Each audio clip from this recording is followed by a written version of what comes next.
He has a nice lead on the clock. He's playing a nice game too, a very disciplined approach too. He tried to go for the kingside attack. Magnus opened the center. He correctly switches gears, will be the first one to grab the only open file. And if he does control the D file, okay, interesting. I was just going to say, Magnus chooses not even to fight for the file and instead go for something a little more dynamic, but at the risk of a D6 pawn that is very weak.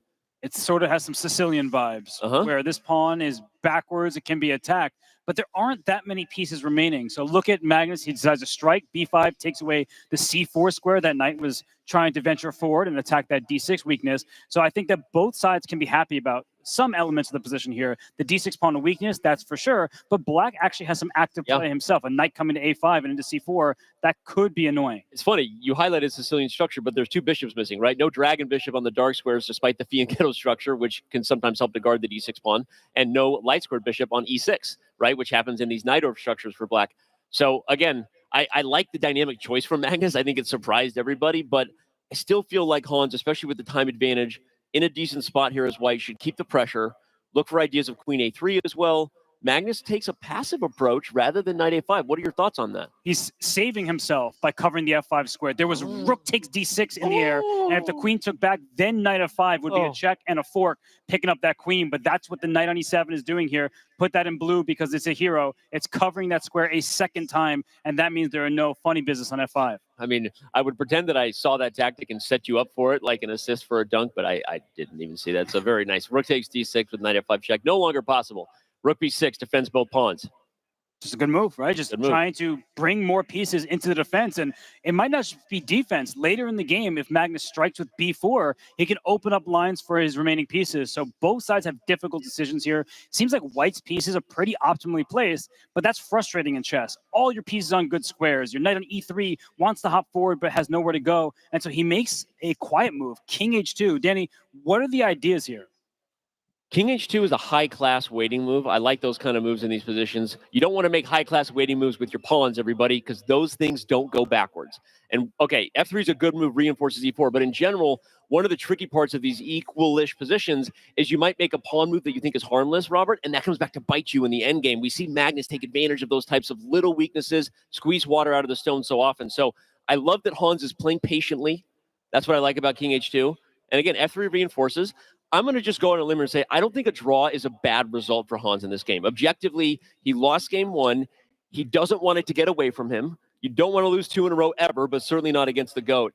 And so I think if Hans stays patient with King H2, these moves, I like how he's playing this because the draw is okay. But Magnus says, no, I'm not going to let you stay patient. Here we go. Oh, we have fireworks now. If you take this pawn on D5, it is a pawn sacrifice, but E4 check at the right moment, but not yet. If we can analyze, if we can take a step back ever so quickly, if you got too quick, if you got greedy with the check, white can actually block your check with an attack against the queen, a fork, and then black is in huge trouble. So if we go back to the game, he did not rush. He instead blocked that D6 square with his rook, going after D5. And Danny, this is one of those positions where it can get chaotic real fast. C4 is played. If black takes it, then knight takes C4. This queen is overloaded, covering C4 and this rook on D6. C4 tends to be explosive, and Magnus does not want the dynamite to go boom right there. But I want to point out something. This D5 pawn sack was played after Hans played F3. Look at the dark squares on the king side and highlight them for a second, because this is a move you play in blitz and in rapid when you recognize that there's going to be some long-term practical problems here. Regardless of the evaluation, white is going to get in trouble in this game at some point on the king side. Mark our words. And that's why Magnus played D5. He's going for this sort of practical approach to the game to try to get Hans to blunder in the time scramble. And if you gave black a dark square bishop, the game is over. Like white's king is just being hunted. And we see E4 played not with check, but discover check coming next if he didn't clog that diagonal. So F4 played. That's a loose pawn here. So Danny, you can't reinforce it with another, and it seems like we have a mistake. It's a loose pawn, and right as you highlighted it, Hans says, I'm not worried about it. I'm going to let it be, but computer didn't like it. I don't know what the move is. Magnus plays knight F5, a solidifying move. Just show real quick, or highlight, if you take, the pawn takes, and then that E-pawn is protected. So that's a problem. And the knight is loose on E3. The tactics on the king side are going to come back to haunt Hans here. And another thing, the knight protects the rook. So that knight takes C4 idea we were talking about, no longer works. So he gets rid of the knight on f5. The g file is open. Don't be surprised if this knight moves out the way and a rook slides to g6 and there are problems facing that white king. I think this is turned around in a hurry. The evaluation bar clearly in black's favor, but even if I didn't see that, I just think that white's king is in some trouble and black's king is safe and sound, and black's not even down any material. Couldn't agree more. I feel bad, a commentator's curse here, because right as I was applauding Hans' patience, king h2, and said, don't push pawns, they're the things you can't go back, he played f3 and now f4. You see what happens in these positions. These pawns wish they could just go back to f2 and put the king on g1. Those are the kind of moves you want to avoid in a seemingly equal position. Magnus is just like a tiger. He just waits to pounce on those moments. And the moment the pawn structure changed on the king side, Magnus changed the structure in the center. And look at this, queen b6. That queen may land on f2, knight to h5, rook to g6. This looks like a problem for Hans. None of these moves are going to be easy. And let's not forget there's a passed pawn just sitting here on e4 that you also have to look out for, because if you think you're just going to trade and it's going to be equal because we have the same material, not so fast. That pawn could be dangerous. And this pawn on d5, you need to use all of your resources to defend it. Your knight and rook are tethered to that pawn. Yeah, couldn't agree more. I'm sitting here thinking of where are the tricks for white. How does Hans overwhelm the queen, perhaps? Because you got to do it while she still has to guard the rook, and you have that d5 pass pawn. Okay, knight a4 is a way to at least attack the queen, whether she's overwhelmed or not. I like that move, but again, objectively, computer says black should be better. The thing I actually dislike the most about Hans' position right now is that he lost his time advantage. The time scramble is coming, and his king is going to be weak in the end. Yes, his king is the one that's going to be in trouble. We see a repetition of moves, but there's no way Magnus is going to make a draw. Queen b6 played. I think knight a4 will be met by queen to d8, just adding another attacker on this d5 pawn. And also knight h5 is not out of the question in the near future. So Magnus, he's making Hans believe that there may be a draw on the table, but I do not think he's going to.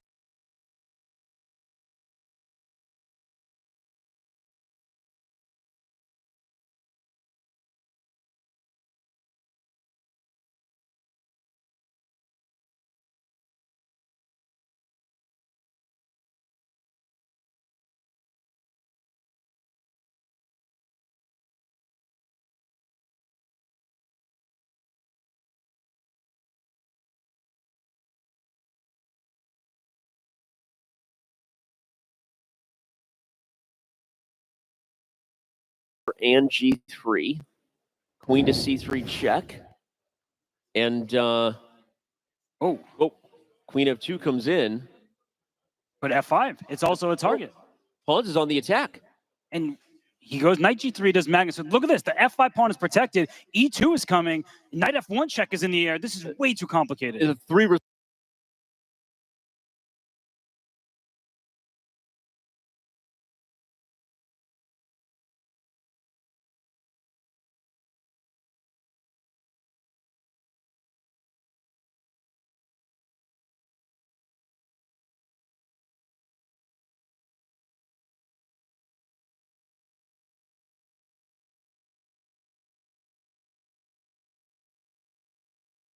Well, Magnus, he probably should make some moves, but it looks like Hans has the white pieces again, and maybe they need to switch that. Yeah, something happened there. The players got the wrong color back to back. I'm sure that they're figuring it out, and that's probably why the game is either going to be aborted or something.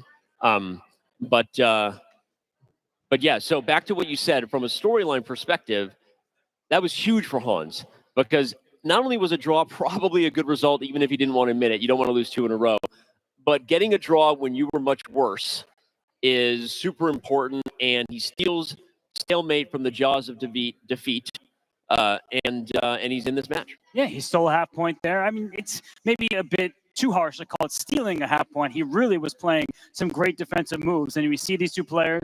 We see the screen here with the black pieces. We have this pawn triangle in the center. So hopefully we can get these two players going swinging every single game, because Denny, they drew that game too. Magnus retains his 1 point lead. He must be feeling pretty good, and we see Hans on screen, but we can also see Magnus, and Magnus looks as kind of comfortable and calm as ever. He does. He looks comfy, and the position is on the board. We can see it. I actually do really like this view, by the way. We've got the full sight of what the players are looking at, which isn't just one of the many different versions of security that we have going, but it's also good content. Yeah, it's good to have this kind of overhead view, and we see the players actually move pieces in different ways. Some of them drag the pieces, others click one square and then the next, and we see a pre-move. Look at that. We wouldn't normally get to see that, but Hans is ready for a capture on d5. Yeah, he pre-moved, and we know that the score needs updating, everybody. We will get that taken care of. The score is currently 1.5 to 1/2 Magnus. We will get on that, don't you worry. But okay, on the board, the aggressive h4. This is how legendary King's Indian attacks start, and it shows that Magnus, he still wants blood. He's coming after it. He changed the structure in the last game the moment he had a chance to go after Hans' kingside, and here goes another kingside attack. Yeah, it looks like a King's Indian attack, as you were saying. And look at Black's position. We have the pawn on a5, the pawn on d5, but all these pieces are kind of stuck on the first 3 ranks. Primarily this bishop on c8, not a very good piece, at least not yet. And rook e1 played just to keep the pawn on e5 defended. Then this knight is free to hop to g5. There's going to be some danger in front of the black camp, and if you ever play h6, you have to be very careful. You're creating a hook in the position, and then eventually a g4, g5 to try to pry open the king side. Magnus traded on d5 and played d4. One, it keeps both knights out of c5. It keeps all 3 minor pieces out of c5. He owns that square and ensures that with a closed center, he can focus on his job, which is, I'm going to try to checkmate the black king. It's educational for everyone watching. Typically, if you're attacking on one side of the board, you want the center closed. You don't want anything dynamic distracting you from your work, like a surgeon who goes in for something important. No more center will be open. Hans is going to have to deal with a big attack from Magnus on the king side. Yeah, b5, b4, that doesn't really have much to it. So bishop c6, just trying to get a little bit more active, and Magnus quickly jumps forward, knight to g5. Queen d3 is on the docket. That may force a pawn push to g6, and there's weak dark squares on the king side. And I think that for Hans, you made a really good point, Danny. This pawn on d4, a pawn 3 squares away from a knight dominates that knight, so that knight can't hop forward. It's a very passive piece, and a knight on the rim, it's looking quite dim. Yeah, both knights are corralled, 1 3 squares away, 1 on the rim. I don't even see a good future for either of them right now. This is a position where you already start thinking about, how can I justify f6? Or what else do I need to do to survive the attack? Do I play rook e8 and then put the knight on f8?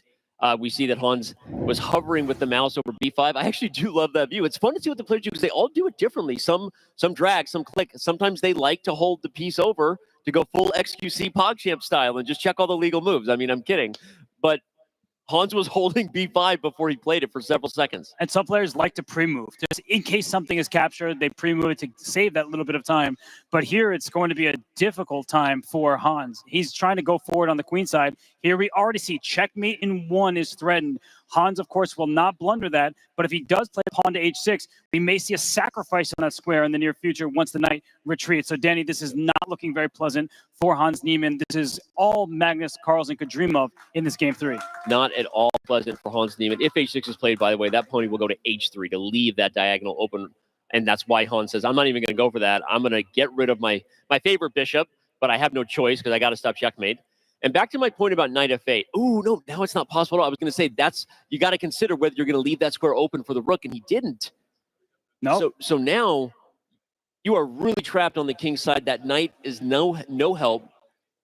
Looks very scary for black. And the main idea that you talked about, Danny, was play f6, but that's not going to work with this e6 pawn targeted by 2 of white squares. So this is like a boa constrictor right now. Black cannot lash out, just hop forward with any of the pieces. The knight, okay, can go to c4, good for you. The pawn pushes to b3 and gets rid of your 1 threat. So I'm thinking that Magnus has a great chance here. He may consider pushing this h-pawn, trying to pry open the dark squares. Only white has the dark square bishop.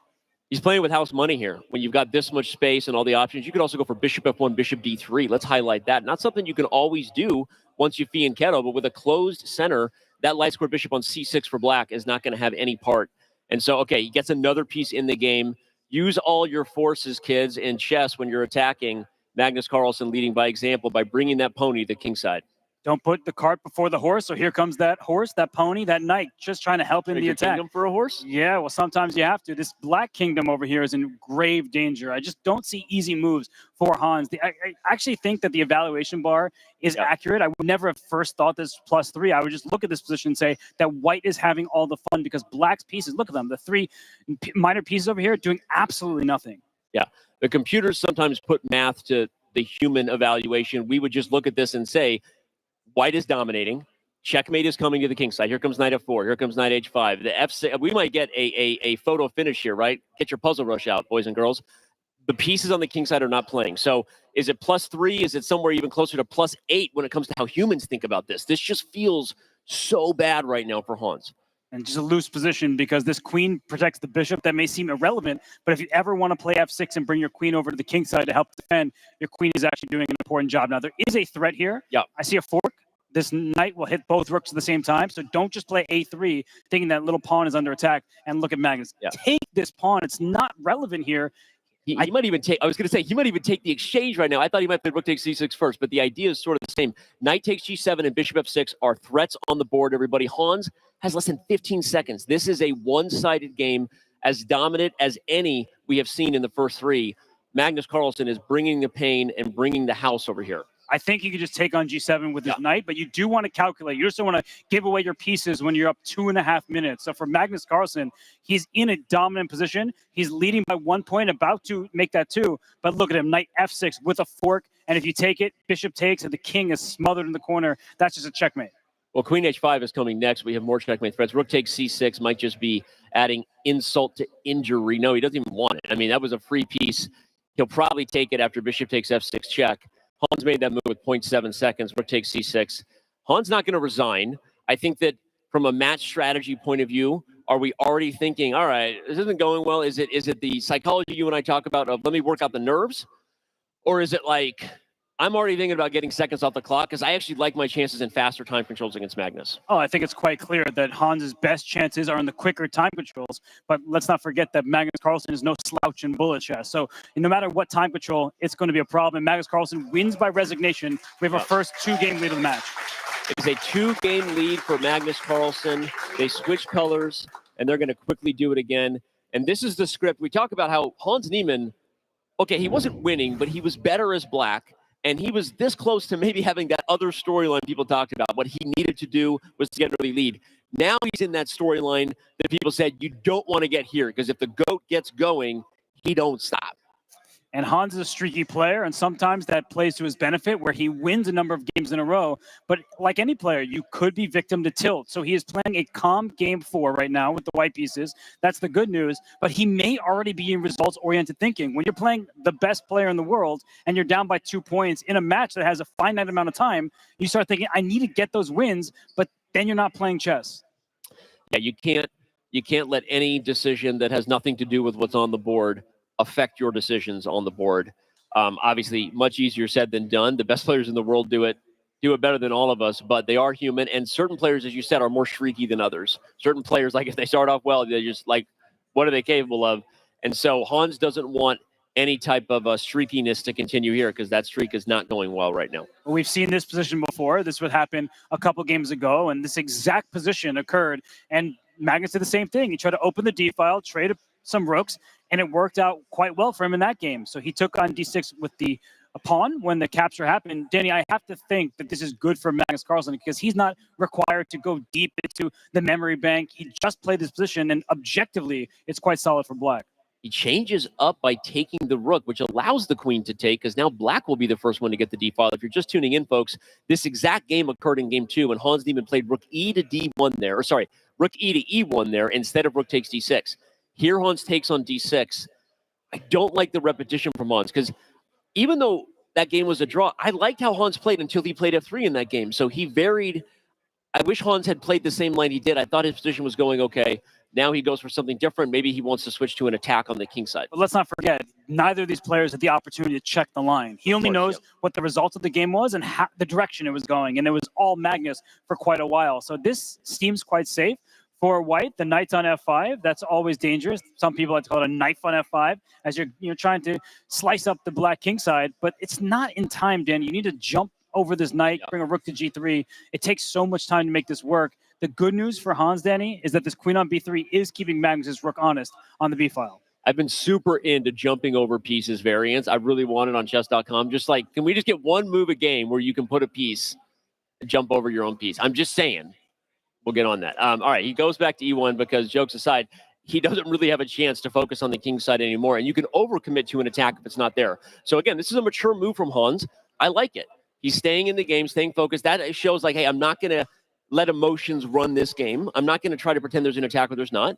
He plays rook e1. He's got a time edge on the clock. I like what Hans is doing. And if we count the small pluses, they actually are in White's favor. White has the better knights. This knight on c6 dominated by this pawn 3 squares away. This knight on f3 attacking. This knight defending. This knight on f5 very active here. It's actually quite a menacing piece. And now it steps back because it wants to jump to a new 5th rank square like knight d5 and trying to go after this pawn on e5. So Danny, I have to say that Magnus handling himself quite well. We're used to seeing him acquit himself like this. But for Hans, I mean, he is doing the right thing. He is trying to cause these little problems for Magnus. Just Magnus is in form right now. Magnus is in form. Hans is in time, perhaps for the tactics to work as e5 will hang, but there's knight a5 at the end. So I was trying to calculate this. Let's see. Here comes knight a5. What does Hans see? Because d5 is going to fall. That's a problem, and this knight can come into c4 in many positions as well. There is no queen a3 because the black queen will just trade and White's pawn structure will be ruined. So it looks like Magnus can take on d5, give up the e5 pawn, and that looks like equality. Yeah, maybe that's all it is then. Hans went for it. Though pausing now makes you always wonder, right? Did they miss something before, or is there something misevaluated here? Because you go for a forcing line, you expect it to kind of play out there. So certainly Hans didn't miss knight a5, but I'm just curious what maybe he didn't evaluate that he didn't like, because you're headed to an endgame, and by the way, you're headed down on the clock, and Magnus wants. Oh, you looked at me. You gave me that Magnus look. Don't you look at me like that in here. That's the Magnus look where you said, Magnus says, I'm now playing for a win. Yes, Magnus didn't just want to trade off more pieces and give up the e5 pawn for the d5 pawn. Instead, he says, that's a big target. Knight c4 is available, hitting b2, and that knight can always slide back to b6 to add another attacker. And I mentioned how Black's knight was bad before. Suddenly it's White's knight that is very bad. Unless it can jump forward, and it can't do that quickly enough, it looks like Black's knight is actually going to do some damage. Yeah, you did. You gave me the Magnus look. I don't know what that is. Like, we'll give it something else, some other nickname. But I've gotten that look from you many times over the years, and that was like, hey, not so fast. We're not just talking about equality. Magnus senses when his opponents would be happy for that. Here comes, I mean, then I could go to c4 and either b6 or d6. Even to put that knight on d6, you're happy from a blockading perspective, right? Because that d5 pawn is still weak. That b5 pawn helps hold it back. That's exactly what Magnus does. So again, objectively, the computer's right, everybody, but this is Magnus Carlsen, and that d5 pawn is definitely weaker than any pawn Black has. Although if the White queen can move back and then c4 can be played, we start to see that White will coordinate his forces. He'll protect that loose pawn on d5. So the queen on b4, I like that square. It can actually go to a5, hit this a6 pawn, which is loose in all these positions. So Danny, I have to say both sides will have their chances. Yeah, I agree. And right as I said, there is no pawn in Black's camp that's as weak as d5. Hans says, wait, queen b4. I can go to a5 and a6 is weak. I can go to c5 and c7 is weak. So Magnus correctly pausing 10 seconds for station identification on the Magnus Carlsen Endgame Technique Network. He's been hosting that show for a very long time. So he's like, wait, I'm going to pause here. Let me make sure I choose the right plan before we get ourselves in an endgame. You got to go. Oh, I'm talking here. My partners need some water. We're talking a lot. All right, hey, live television, everybody. Let's make some noise up here. We got Magnus Carlsen, Hans Niemann. Let's go. All right, Queen h5 is played. Queen h5 is played. Okay, Magnus is going to get aggressive. That's funny that you run away from what the White queen is trying to do to go to c5 or a6. And yeah, Queen f5 is played. Will we get knight e4 or pawn to e4? That is an interesting question. It's a tough question. It's a tough question. I'm tough to answer because I don't have a voice. But here the voice comes back. The queen on f5, it does look powerful. And knight e4, as you mentioned, one idea, pawn e4 another, because that pawn on d5, Danny, is a pawn that's extended quite far. And that's what we don't like to see. We typically think of advanced pawns going to the other side, becoming a queen. But here it's actually overextended, and Black can try to focus his forces on it. Yeah. Well, here we go. Now we're going to focus a little bit on the players. And, okay, the d5 pawn is the biggest target. Hans Niemann still has a teeny time advantage, but that's about to go away. Will there be e4? Will there be pawn? Will the knight come to e4? We don't know. So Hans has to calculate all of these tactics. Queen f5 is threatening queen to b1 check as well. Let's make sure we don't lose sight of that. And Hans nervous here, bouncing a little bit, wants to make sure he chooses the right line. He plays a4. That's an aggressive approach over there. A weakening one potentially to the queenside pawn structure. a4. So queen b1 followed pawn takes a4, and we see the first step in that direction. But at pawn a4, queen takes a4. That's key because the queen trade, I was about to say, favors black, and he finds a new way of doing it, bringing the queen into e4. Danny, this looks like trouble for Hans. Yeah, if the queens come off, every pawn is on the agenda for black. If that knight comes to e4, d5 is weak, c3 is weak. At this point, even b3 and a4 might potentially have bleak futures depending on what happens over there with the tension. So, and that knight on f3 is kind of dominated, not just by the pawn on e5, holding the d4 square, but the pawn on f6. So, okay, Hans has a big decision to make. He's using his time, which now means he's down on time and under a minute. This is not the position you want, and especially against this opponent. This is Magnus Carlsen, the best endgame player you could possibly ask for. So you see Hans, he's trying to figure this out. Can he trade queens? The answer is no. He drops the pawn immediately. And if I can't trade queens because that looks bad, do I bring my queen up to a5? And it is on the rim, but it is putting pressure on c7 and a6. So at least that looks more appealing, except queen f4 check and pawn d4. The rook on d2 is loose. Well, I'm glad you highlighted that because okay, he played queen c5. I'm saying that's a blunder that's coming. Queen f4 check and e4. You highlighted that that's a blunder to watch out for. Hans plays queen to c5. And what happens on e4? Queen takes c7. Rook to c8. The knight is guarded by the queen, though. So I'm thinking black is winning material here. e4 looks excellent. Knight e4, by the way, would be appealing in other positions, but this is what Magnus wanted. Queen c1, there is knight g1, so that's why the king went into the corner. It didn't slide to g1, but Magnus plays knight f5, just going after this rook. If rook b4, there's pawn a5. Get out of here. Get off the fourth rank. Stop pinning this e4 pawn, says Magnus. He wants to win this knight. Yeah, knight f5, well-timed, hits the rook.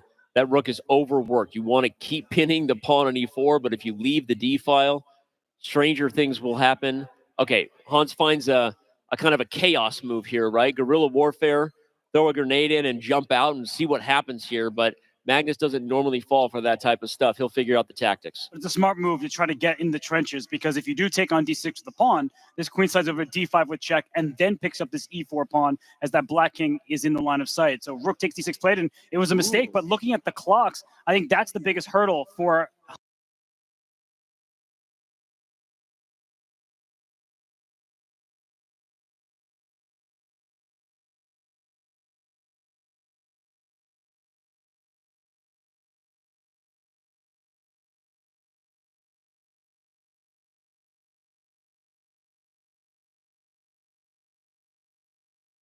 that is just a color issue with the time disappearing.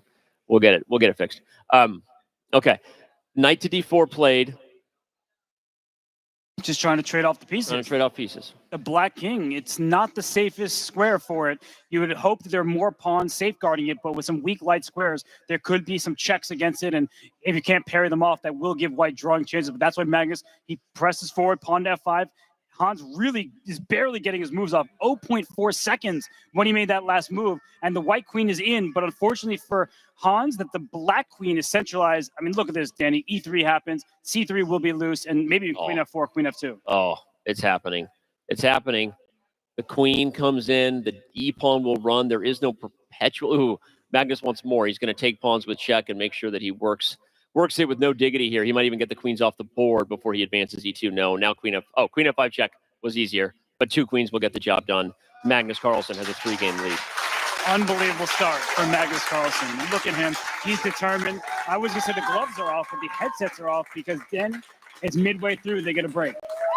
The gloves are off. Hans Niemann is off. Heads back to the players' lounge. He's going to take a breath, make sure that this thing stays close. He doesn't want Magnus Carlsen getting any more of his mojo going than he already has working. When he came out, he had a big smile on his face. The fans cheered for him. He's going to have a big smile on his face in the players' lounge. And you can have a big smile on your face if you hit up our merch. By the way, if you get the merch this weekend, you get all kinds of discounts. And this stuff is limited for all the fans here and anyone online. This stuff is no longer available. I think Will told me September 8th, maybe September 9th. The 8th is Sunday, so I think we'll sell through. But as of Monday, September 9th, you cannot get this stuff. And this event probably never happens again. I don't know. Maybe not. Maybe we get, Hikaru, Magnus, Hans, and Ali Reza. In fact, maybe that's not that unlikely. But, Robert, I know you said you like the merch. Oh, I love the merch, and I'm going to get myself some. I'm just hoping I don't have to pay for it. All right. Well, get your merch. get whatever you need to. Get a snack, get a drink of water. I know we're going to do that because we're going to get to a break here in just a moment. Magnus Carlsen has a 3-game lead. The second semifinal of the 2024 Speed Chess Championship continues when we return.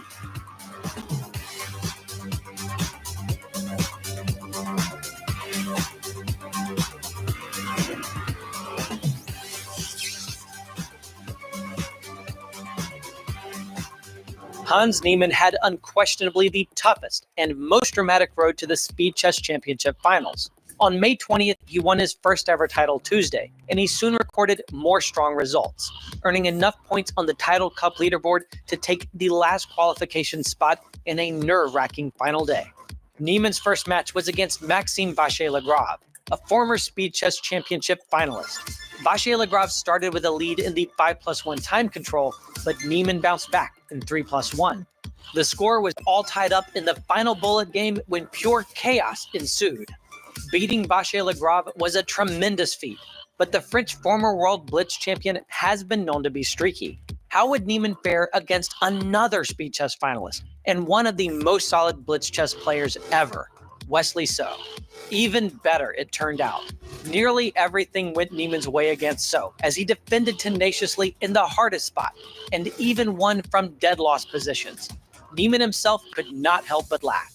In the post-match interview, Niemann reasserted that these fantastic results show him to be one of the best players in the world, and he called out Chess.com and Magnus Carlsen. But I'm not a victim, so I don't need an apology. My vengeance will be victory on the chessboard. This will be the first time Niemann has faced Magnus Carlsen in person since the cheating scandal 2 years ago, and the world will surely be watching. Hikaru is just like, the thing is with Hikaru is that, I don't know, he's 35? He's 36. 36, yeah. The thing with Hikaru is that I don't have to beat him today, but he's 36. Like, there's going to be a time when Hikaru's sitting in his pineapple shirt and he's not playing chess anymore. And he's just going to have to watch me win tournament after tournament. He's going to be too old to even compete. By then I'll have 10 million subs. So I prefer not even to beat him. I just would like him to not even have the chance to compete against. So like, I want him, like, my reign is going to last so long that he's going to be at the age of like, just like he can't even walk anymore. And I'm still going to be winning. So that is how I imagine. You're going to be like 70 and he's still winning? I intend on sort of keeping the power. So, okay, I can beat him while he's playing, but I think the best part would be like when he's just done, and then he has to watch me. Sort of like that's the ultimate victory. It's like how people feel in tennis now with Nadal. And do you have an inspiration? I know you talk a lot about. I like Djokovic. Oh, but Fischer is my main. Fischer is my main inspiration.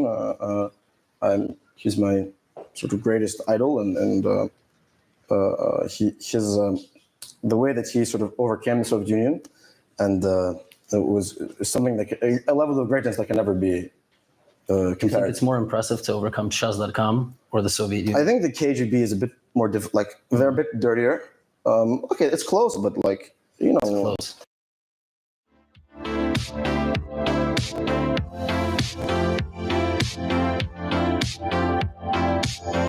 Welcome to Lifetime Repertoire's Jubava London.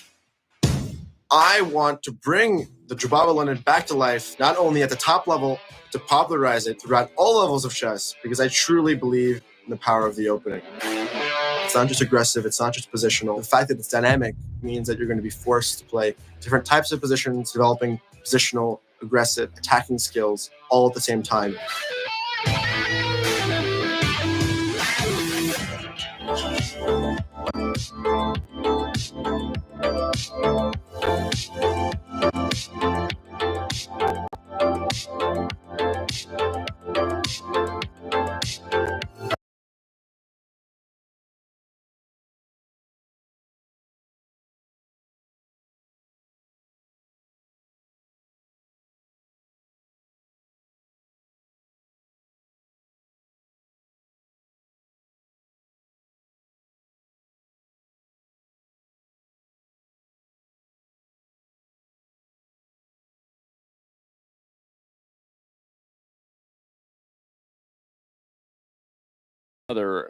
And if that happens, maybe Magnus is happy because at least then Black's pawn structure is slightly weaker. Those doubled F pawns in weak H6 pawn, but isn't enough to win. That would be the question.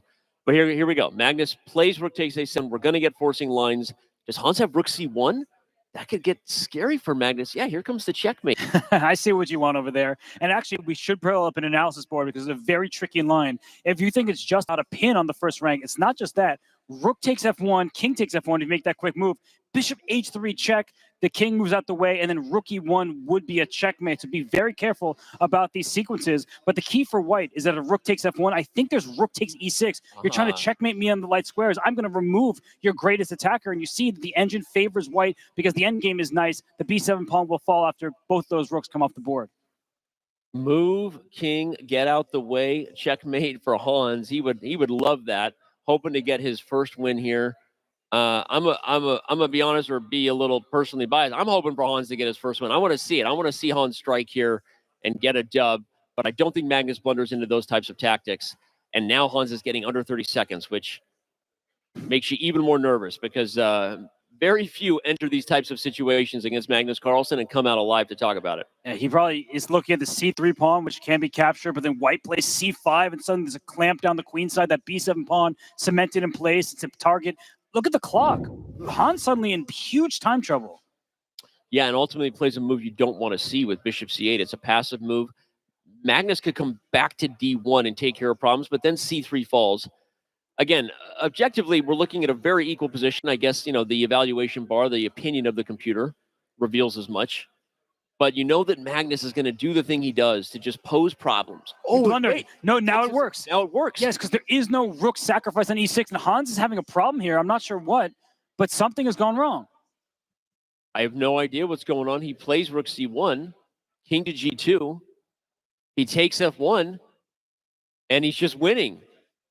Yes. Magnus shakes his head. He's just blundered. He did, and that's what bishop C8 was so brilliant, because he gets out the way from a counter sacrifice. That rook needed to take the bishop in the other variation, and now we see a position where white actually has 3 pawns for a bishop. That seems to be an equivalent point value, but it's not just about the materials with king safety. It's about how players can proceed from here, and it's those light squares that are a devastating problem for white. Devastating problems on the clock. If Hans doesn't focus, he's complaining about something. The arbiter is watching. We also have a camera on the board. We can confirm in real time everything the players see and how it aligns exactly with the server. So if Hans Niemann is trying to play the Vladimir Kramnik gambit here, it's not going to work. There are no situations where the clock is not under thorough review. I'm not sure what he was complaining about there, but it looked like he was saying that my clock was jumping. Well, they're definitely going to review it afterwards. We have cameras behind the players, as we've seen. So if there is something that needs to be reviewed, of course it will be reviewed. I mean, that's just fair play for all. And in this position, I mean, we still do have 3 pawns extra for white, an extra bishop for black. That material dynamic, it's important, but even more important, the utmost importance is king safety, and that white king is in huge trouble.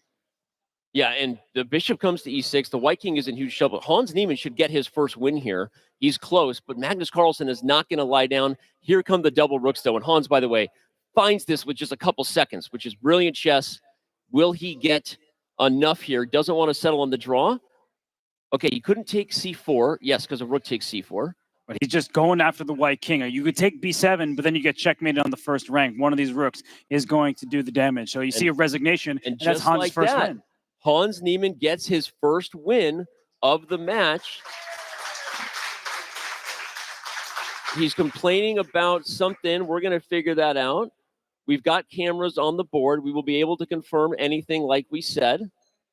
And to be sure, we will also be able to align what happened on the screen with the server there. So Magnus kind of waiting to see what's going on. And I think we will pause the clock to allow game ops and the arbiters to review. I am not necessarily worried that we won't have the information, but Hans is definitely worried that something's going on here, Robert. Yeah, and it's, I think, the players' rights to see if there has been an issue. There is video to review, so everyone can take a look at that, and the team is going to work hard and look into it. But I think that actually is an uncomfortable moment for the players. I mean, you see that it's now a 2-point spread once again, so Hans gets a much-needed victory, and now we may get a pause in the match, and who does that impact more? Well, just you mentioned a pause in the match. We should confirm for all the fans. The match clock is paused. There is no time ticking while we resolve this, so it will not affect anything. And Hans Niemann, maybe a good moment for him to pause too. He did just get his first win. So if we're just talking about the match real quick and we assume the drama will get resolved, we should definitely highlight that Hans Niemann should be feeling pretty good right now. He just won as black in a game that was wild, and despite what he was nervous about, whatever happened, he managed to win. We see Judith, our arbiter there, famous talking arbiter. to Hans. Shout out to Judith. And Judith always working hard behind the scenes and here in the scene. But for Judith, this is something that is part of her job. And Hans seems livid about something. And I mean, just judging from his interview yesterday, that's, I guess, to be somewhat expected. But if there is something that happened in the game, it didn't impact the result. But still, the players don't want to have to deal with any issues. So they will review the tape. And it's the right thing to do, to pause for a moment to ensure there actually are no issues. We do not believe that there are, but we don't know. Game Ops is reviewing, which means we're going to pause and take a quick technical break to give them time to do their job. So don't go anywhere, everyone. You knew you were going to get more than just the chess on the board. You've got drama right now, and we're going to see what's happening. When we come back, we will have an update for you.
We are live. The games are getting set to start.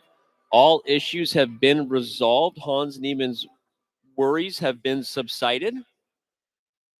And from what we can see, Game Ops was able to assure him that there were no issues. And so whatever he saw was non-existent. We have confirmation that all logs and ping times go from local server, but there were no issues there, according to the tech team and the ops team. Shout out to the crew behind the scenes making all this happen. So we're going to continue. Hans has agreed, and here we go. Okay, and Hans gets the white pieces in this game. He just won with black after a nice sacrifice for checkmate. Magnus couldn't take a rook because otherwise he would have been checkmated. He was left down a bishop. So now in this game, Danny, we've seen this before. This is a familiar opening. The players that keep going back to it, and it's actually worked quite well for Magnus. So I wonder what Hans is up his sleeve. Yeah, Magnus is going back to something that worked well. It's been a good okay, bishop d2 is new. Okay, so Hans has a new opening. A little bit of time maybe at the disagreement or discussion about Game Ops. Maybe he took a moment to reflect on what he wanted to do to change it, and indeed he has. But look at Magnus, immediately hops into that d4 square. When you put your pawns like this, when it's kind of like a field goal post, you have to look at the square in between these two pawns, and immediately Black takes over this square. The bishop helps out, and it seems like Black is gaining important ground. It's not like White has gone wrong. It's just a strategic decision. And so Magnus, he hops in. Hans, on the other hand, has to be careful about how this game goes further, but it seems like Hans is unbothered. He wants to trade knights, go into that f5 square once again, and go for a kingside attack. Yeah, it's a position we've seen before, but the structure very different now. I'm just looking at what Hans did with e4, d3, c4. This is a Botvinnik English structure, though not in English, and it is a strong one in terms of what it limits and controls, but it's also a targetable one, and so that's what Magnus does, striking with b5. Yeah, whenever your opponent pushes a pawn forward, it becomes easier to attack that pawn, or at least try to trade off some material. And we see that b takes c4 will be available. A rook may slide to b8 to try to gain an open file, but White is well defended for the time being. So the big question for Hans is what to do about this knight on d4. It's a really annoying piece at the moment. If knight takes, bishop takes, and suddenly there's pressure down on b2. So for Hans, this is not an easy choice. And you see actually Magnus, he seems to be bopping to some music. Oh. Magnus also has a Spotify playlist going. We saw the screen on camera when Hans was messing around with his playlist there, trying to switch up the tunes. Magnus also has a Spotify playlist. I'm not exactly sure what it is, but every player brought some sort of jams to jam to. God, I sound like such an old man when I say that. Any Pearl Jam? Any Pearl Jam and jamming, you know?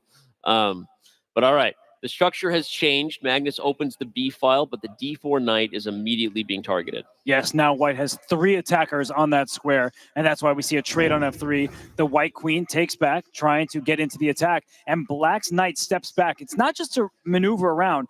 Rook F6 is a devastating threat all of a sudden. The bishop on A7 may be the best piece on the board. Of course, not the most valuable, but it's staring at the White kingside. Rook F6 is a huge threat, and for Hans right now, he wants to figure out, how do I keep my king defended? He brings his knight forward to F5, a great decision by him. Rook F6 looks like a pin, but you need to make G6 work. So this is always going to be dangerous with H6 hanging, but it actually may be a threat right now. So Hans has to calculate very carefully, because if G6 is played, let's say Black at a free turn, and knight takes H6 check happens, the Black king steps up to G7, and this rook on F6 is doing serious damage all the way down to F2. So this is why the queen steps back.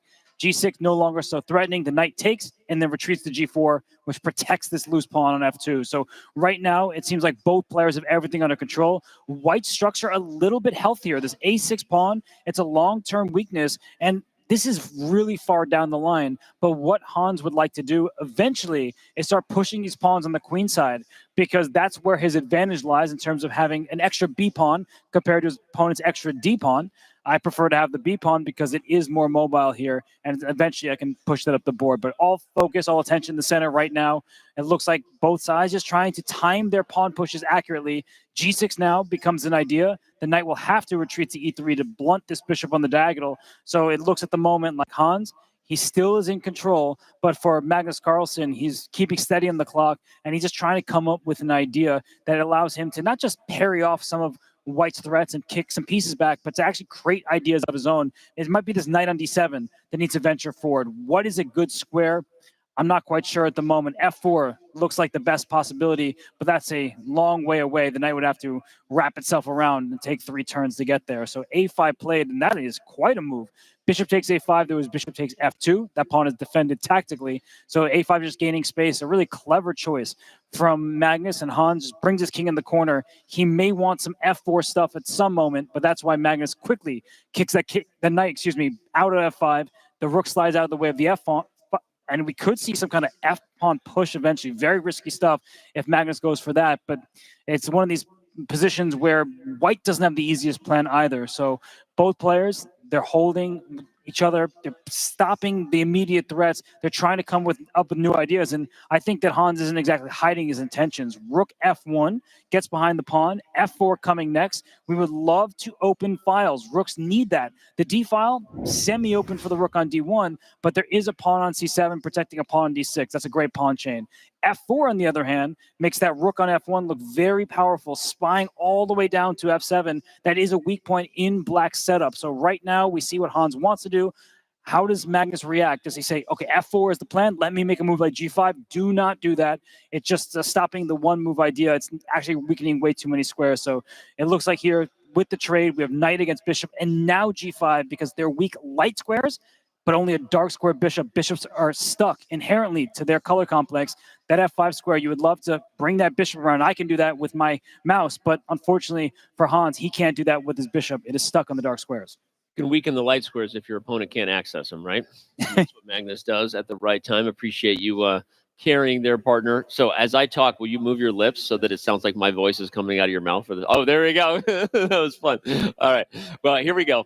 We got an equal position. Ooh, Magnus going to keep it closed, but at the expense of the d6 pawn. He doesn't like that d6 pawn today. He's made it weak several times. He made it weak, but it's not that easy to attack. And this knight b8, knight c6, knight d4 would be the idea. But knight b8 walks into queen takes c5. So watch out. When there's a pin down a file, you have to see what happens when the piece in between gets out the way. So queen takes c5 is in the air if this knight were to move. Indeed. Okay, move g3. I like that move because the king side for black is potentially open, just like Magnus launched an attack against Hans from this same game when he was black. If Hans could play f4 here, open up the f file, and somehow create some diagonals for that bishop on c3, Magnus could live to regret that move g5. But that's why he lined up his queen and his rook. He's saying, please go f4. Your e4 pawn will be an immediate target.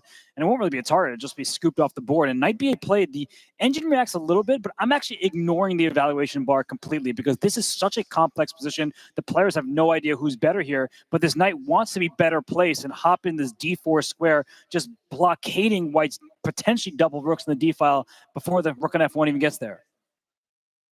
Yeah, if that knight gets to d4, you've highlighted it a couple times now, the game changes, and at least black's losing chances probably go away, right? So Hans wants to do something before Magnus fully coordinates and kind of reunites the clans. Does he risk f4 while that knight is a little bit out of the way? I think that's just playing to lose. This e4 pawn is too loose in many of these positions. I know that that opens diagonals, so there is something to fear if you are Magnus Carlsen, but I just think it's taking too much risk. Right now, the position does remain closed. The issue with closed positions, though, in the long term is knights outclass bishop. So I think that Hans has a difficult choice right now, whether to push for f4, play for the idea of f4. He brings his rook into d5, but knight c6 now seems to be the optimal reply. Just get that pony into the position. I'm going to say, what's his follow-up to knight to c6? You don't really want that rook to get trapped there, although in theory, if you take on d4 with the bishop, that rook isn't trapped, right? It gets some sort of new life, whether toward the king side or the queen side, depending on how black takes it. Yeah, you've got a rook that will open up if Magnus plays knight d4. And so Hans is kind of baiting Magnus here, inviting him to put the knight on the most obvious square and allow the rook-ending trade. And knight b4, by the way, attacks that rook, and that rook has nowhere to go. So it might have encouraged a capture on the b4 square, but instead we see the knight hop into d4. Bishop takes a5. It looks like a free pawn, but the black queen can even slide over to a7. You line them up, and that a2 pawn drops into the white king that's in trouble. So even a black push on the king side, you would think that with this kind of pawn structure, with e5 and g5, the f5 square could be vulnerable. White doesn't have the firepower to get there, and we see that both players, they're deep in thought, but they're also approaching a minute for Magnus, and Hans down to 49 seconds. Down to 49 seconds. You don't want to be in the spot against Magnus Carlsen. We've said it many times, and I'll say it again. He makes good chess moves fast. And so when you don't have a lot of clock, you don't have a lot of chances. But Hans plays rook c1, keeping up with him. He wants c5. That's obvious. Robert highlights it before I can say it. a3, maybe trying to create a pass b pawn. I like that move from Hans. But creating a passer on the b file will open up the a file. Queen b7 says you're not even playing b4 anyway, but c5 seems extra tempting.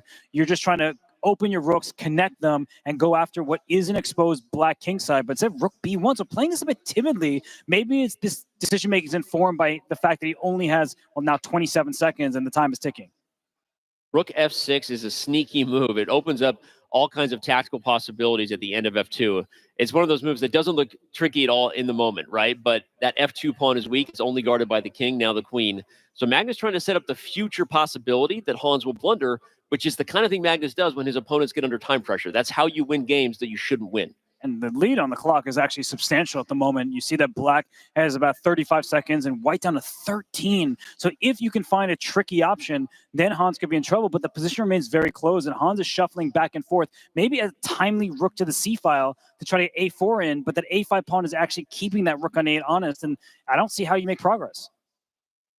Magnus sitting tight. He doesn't know why he played queen to b7. I think he just shook his head at his own move. He's like, why did I do that? Didn't read his list. Ooh, but now that allows d5, rook to b6 from Hans. What's going to happen? He takes e4. Oh, you can't do it. You take e4. Oh, wait. Hans is going for this forcing line. The queens are going to come off the board, or that white king might get in trouble. Yeah, this queen is under attack. King takes f6. It looks like your king is out in the line of fire, but again, there's not enough pieces for white to attack this king. So this rook on 8's in trouble. Queen e6 is the move you want to play, but you drop the rook in the corner. So the d pawn runs up. But Danny, the black king, I see the evaluation bar all the way in black's favor, but it looks risky. Oh, it's queen to d8, and the d pawn runs. Oh my God. What a I was like, what is the move that would win there? Magnus Carlsen tends to find them. Queen to d8, and that forces black to the defensive. Oh. And okay, now it's like precision time, a second pass pawn. Oh, Magnus gives up the d pawn in the process, though. Yeah, that's not the pawn you wanted to give up. And the rook d6, that's not heading in the right direction. You have to go after the black king. And excuse me, that's a second queen, and white's first is gone. Yeah. That's a win for Magnus Carlsen. Yeah. Queen to f3 was not ideal. Hans shakes his head.